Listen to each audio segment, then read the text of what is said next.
PCB ने इंजमामुल हक का इस्तीफा कबूल कर लिया। बोर्ड इंजमामुल हक के हवाले से तहकीकात जारी रखेगा।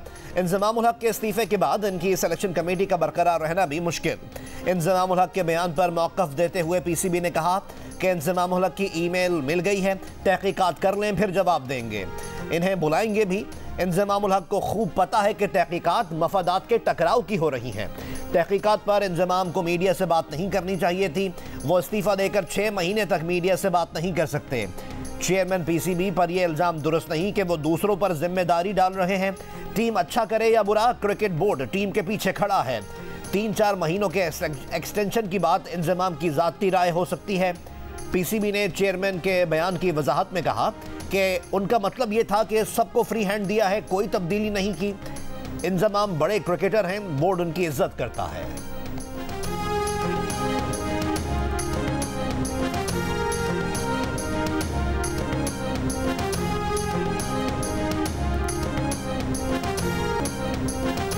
वर्ल्ड कप के लिए पाकिस्तानी टीम मुंतखब करने वाले इंजमामुल हक ने ज़का अशरफ और क्रिकेट बोर्ड दोनों को निशाने पर ले लिया। कहा वर्ल्ड कप के दौरान इल्ज़ामात तो लगा दिए गए, लेकिन बोर्ड अब इंक्वायरी के लिए नहीं बुला रहा, ना राब्ता कर रहा है और ना ईमेल्स का जवाब दे रहा है। ना बोर्ड ये बता रहा है कि किस चीज़ की इंक्वायरी हो रही है। इस्तीफा मंजूर ना होने का भी टीवी से इल्म हुआ। जियो न्यूज़ के प्रोग्राम कैपिटल टॉक में गुफ्तगू के दौरान कहा कि ज़का अशरफ अपनी जिम्मेदारी दूसरों पर डालने की कोशिश कर रहे हैं। 3-3, 4-4 महीनों की एक्सटेंशन के लिए हाथ पांव मार रहे हैं। 3-4 महीनों में आप क्या कर लेंगे। इंजमामुल हक मफादात के टकराव का इल्ज़ाम लगने के बाद चीफ सेलेक्टर के ओहदे से मुस्ताफ़ी हो चुके हैं। पीसीबी इंजमामुल हक के खिलाफ मफादात के टकराव के इल्ज़ामात की इंक्वायरी कर रहा है।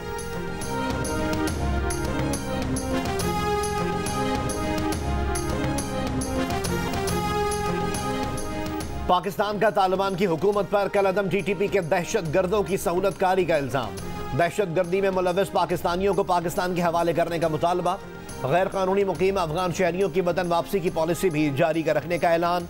निगरां वज़ीर आज़म अनवारुल हक काकड़ ने कहा कि फरवरी 2023 में अफगान हुकूमत को वाज़ेह पैगाम दिया था कि उसे कलअदम टीटीपी या पाकिस्तान में किसी एक को चुनना होगा।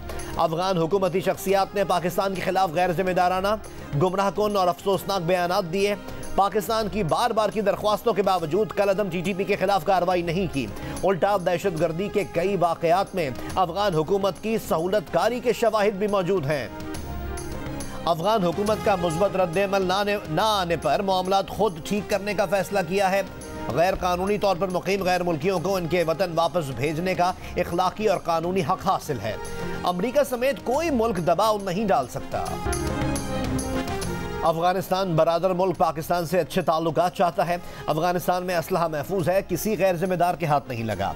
तर्जुमान इमारात इस्लामिया अफगानिस्तान का निगरां वज़ीर आज़म अनवारुल हक काकड़ के बयान पर रद्द-ए-अमल। कहा हम किसी मुल्क के अंदरूनी मामलात में मुदाखलत या किसी के खिलाफ इक़दामात नहीं चाहते। इमारात इस्लामिया किसी को अफगान सरजमीन पाकिस्तान के खिलाफ इस्तेमाल करने की इजाज़त नहीं देती।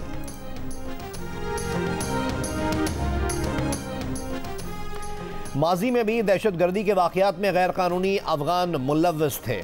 बदनाम पाकिस्तान हुआ। गवर्नर सिंध कामरान टिसूरी की लंदन में कॉन्फ्रेंस। कहा पाकिस्तान से गैर कानूनी मुकीम अफराद को बाहर निकालने में जनरल सैयद आसिम मुनीर का अहम किरदार है। इन्हीं की वजह से डॉलर काबू में आया, मईशत संभली। गवर्नर सिंध ने कहा कि 9 मई के वाक़यात खुली दहशत गर्दी थी। उसूली तौर पर 9 मई के मुल्ज़िमान को उसी रोज़ सज़ा होनी चाहिए थी। दुआ है नवाज शरीफ पाकिस्तान में मुस्बत किरदार अदा करें।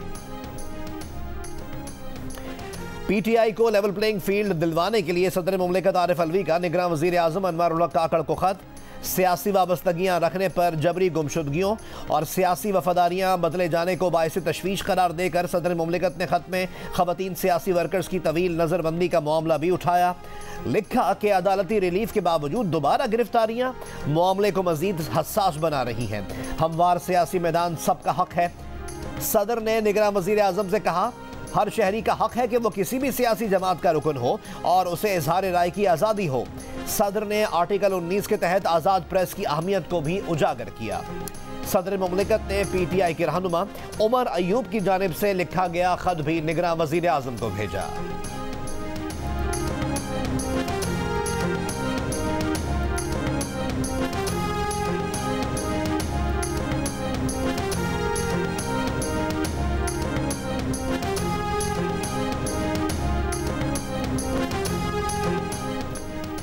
रहनुमा पीटीआई हामिद खान का कहना है कि लेवल प्लेइंग फील्ड तो दूर की बात, हमें तो प्लेइंग फील्ड ही नजर नहीं आ रही। प्रोग्राम आज शाहजेब खानजादा के साथ में हामिद खान ने निगरां वजीर आजम को सदर मुमलिकत के पीटीआई के खदशात दूर करने के लिए लिखे खत पर रद्द अमल देते हुए कहा कि इनकी बेबसी का आलम यह है कि सदर मुमलिकत को निगरां वजीर आजम से दरख्वास्त करनी पड़ रही है। इनको दरख्वास्त नहीं, वाज़े ऑर्डर देना चाहिए था।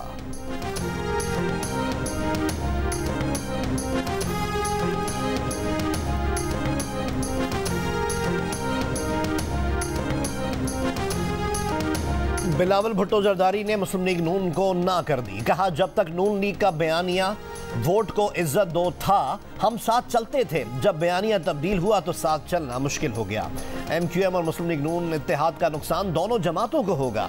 बिलावल भुट्टो जरदारी ने कहा कि लेवल प्लेइंग फील्ड हो या ना हो, इलेक्शन पीपल्स पार्टी जीतेगी। ये पहली बार होगा कि वजीर आजम, वजीर आला और मेयर जे आला होगा।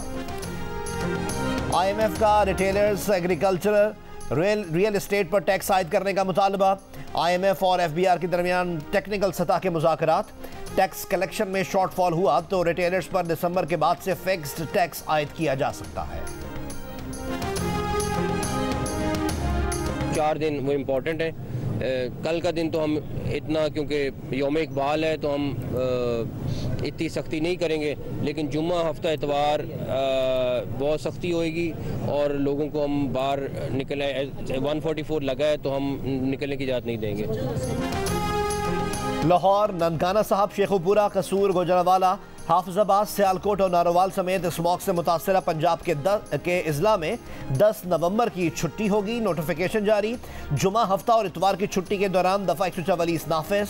शहरियों को घरों में रहने की हिदायत। लाहौर हाई कोर्ट का भी यही। हाई कोर्ट और मातहत अदालतों में 10 नवंबर को छुट्टी का ऐलान।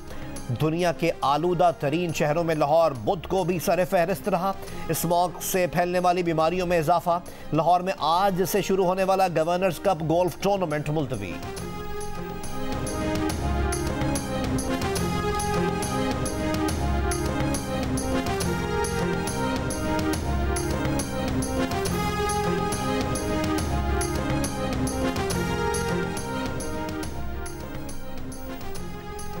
साबिक चीफ जस्टिस साकिब निसार के चैम्बर में दिए गए तमाम फैसले गैर कानूनी करार। सुप्रीम कोर्ट का बड़ा फैसला। Human rights cell supreme court भी गैर कानूनी करार दे दिया। चीफ जस्टिस काजी फाइज ईसा ने रिमार्क्स दिए कि चीफ जस्टिस केस खुली अदालत में सुन सकते हैं, चैम्बर में हुक्म जारी नहीं कर सकते। Zahida Aslam human rights case में दौरान समाअत जस्टिस अथर मिनुल्लाह बोले, ह्यूमन राइट्स सेल मुतवाज़ी अदालती निज़ाम बन गया था जिसकी आइन में गुंजाइश नहीं। कोई चीफ जस्टिस कानूनी दायरा इख्तियार से बाहर मामलात पर नोटिस नहीं ले सकता। DGHR सेल ने सुप्रीम कोर्ट को बताया कि उन्होंने साकिब निसार के हुक्म पर 3,98,000 दरख्वास्तों का रिकॉर्ड ज़ाया किया। दरख्वास्तों पर चीफ जस्टिस साकिब निसार के चैम्बर अहकामात पर रिपोर्ट्स मंगवाई जाती थी। रिटायर्ड ISI ओहदेदारों पर इल्जामात संगीन हैं, कोर्ट मार्शल हो सकता है। साबिक DG ISI फैज हमीद के खिलाफ जमीन पर कब्जे के केस में सुप्रीम कोर्ट के रिमार्क्स। अदालत ने केस के मेरिट को छेड़े बगैर दरख्वास्त निपटाते हुए कहा कि दरख्वास्त गुजार आइन के तहत मुतालिका फोरम्स या वजारत दिफा से रुजू कर सकता है। दरख्वास्त गुजार के मुताबिक जनरल रिटायर्ड फैज हमीद के हुक्म पर 12 मई 2017 को उसके घर और दफ्तर पर छापा मारा गया। दरख्वास्त गुजार और उसके साथियों को उठाकर हब्से बेजा में रखा गया। कीमती सामान और निजी हाउसिंग सोसाइटी का रिकॉर्ड चोरी कर लिया गया। सुप्रीम कोर्ट ने फैज हमीद के खिलाफ दरख्वास्त निपटाते हुए HR सेल सुप्रीम कोर्ट में दिया गया। साबिक चीफ जस्टिस साकिब निसार का फैसला कलअदम करार दे दिया। चेयरमैन PTI ने साइफर केस में फर्द जुर्म आयद करने की कार्रवाई सुप्रीम कोर्ट ऑफ पाकिस्तान में चैलेंज कर दी। इस्लामाबाद हाई कोर्ट का 26 अक्टूबर का हुक्म कलअदम करार देने की इस्तदा।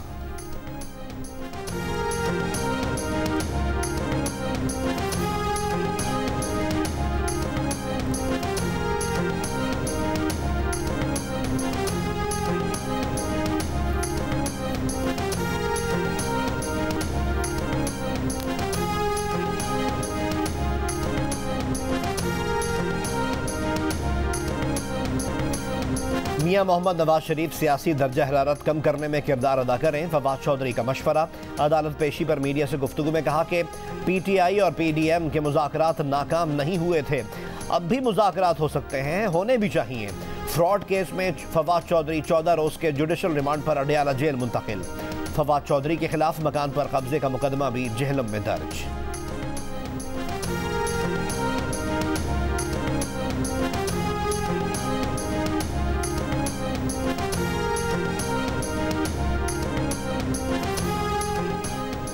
बाबर आवान की सरबराही में तहरीक इंसाफ की कानूनी टीम की chief election commissioner Sikandar Sultan Raja से मुलाकात।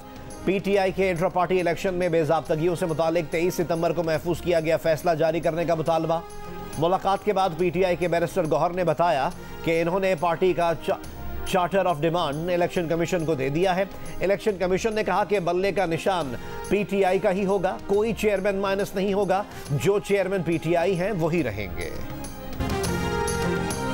इसराइल ने गजा में हमले तेज कर दिए। गुज़िश्ता 24 घंटों में रिहायशी कैंप्स और हॉस्पिटल्स के अतराफ जबालिया, नसीरात और शाताई कैंप्स में रिहायशी इमारतों को निशाना बनाया गया। बमबारी से खान यूनुस में 2 मसाजिद शहीद।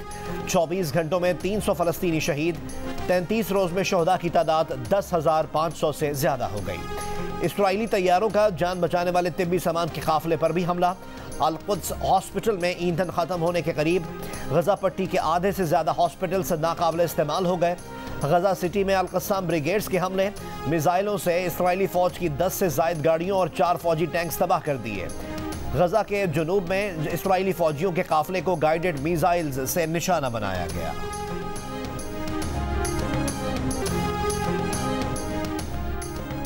गजा पर इसराइली बमबारी के सबब 4000 से जायद बच्चे जाँ बहक हो चुके हैं। बरतानिया कब खूनरेजी बंद कराने के लिए कोशिशों का आगाज करेगा?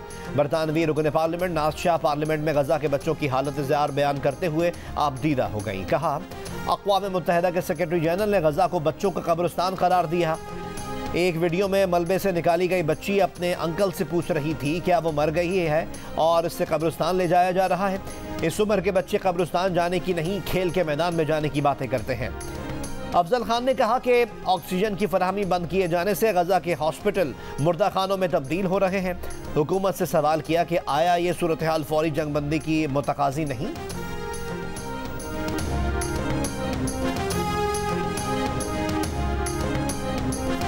मैं समझता हूँ कि ये जो जानी नुकसान हो रहा है दोनों तरफ से ही, ये बिल्कुल ही बंद होना चाहिए। और बाकी इसका हल यही है कि बैठकर इस बात को डिस्कस कर राउंड द टेबल इसका हल करें।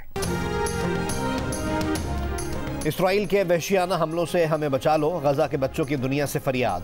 आलमी ज़मीनों को झंझोड़ने के लिए गजा के मासूम बच्चों ने अशिफा हॉस्पिटल के बाहर प्रेस कॉन्फ्रेंस कर डाली। इसराइली मुजालिम का हाल बताकर दुनिया से मदद तलब की। कराची में बच्चों का गजा के मजलूम अवाम से इजहार यकजहती। शाहराह कायदीन लब्बैक या अक्सा के नारों से गूंज उठी। जमात इस्लामी के तहत होने वाले मार्च में मुख्तलिफ स्कूल्स के बच्चों ने बड़ी तादाद में शिरकत की। आलमी बरादरी से गजा पर इसराइली मजालिम रुकवाने का मुतालबा। कराची में सहाफ़ियों की भी एहतजाजी रैली। फ़लस्तीनियों से इजहार यकजहती। प्रेस क्लब से गवर्नर हाउस तक रैली निकाली। नौजवानों में खुदी का जज्बा पैदा किया, कौम को बेदारी का सबक दिया। शायर मशरिक़ अल्लामा मोहम्मद इकबाल का 146वां यौम पैदाइश आज मनाया जा रहा है। हकीमुल उम्मत अल्लामा मोहम्मद इकबाल ने अपनी शायरी से उम्मत मुस्लिमा को यकजहती का पैगाम दिया। लाहौर में सुबह मज़ार इकबाल पर गार्ड्स की तब्दीली की पुरवकार तकरीब होगी। अल्लामा इकबाल के यौम विलादत पर आज मुल्क भर में आम तातील है।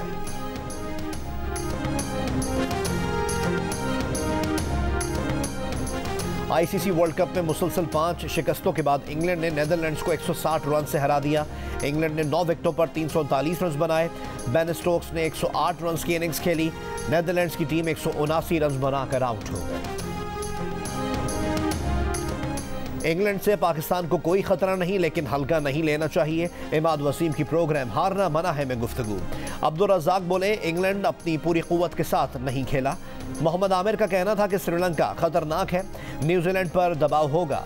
शो में गेम खेलते हुए साबिक क्रिकेटर अब्दुल रज़ाक ने 130 स्कोर बनाकर मोहम्मद आमिर और इमाद वसीम को हरा दिया। अब्दुल रज़ाक, इमाद वसीम और मोहम्मद आमिर की माहिराना राय जानने के लिए वर्ल्ड कप के दौरान देखिए प्रोग्राम हारना मना है, हर रोज रात 11 बजे जियो न्यूज़ पर।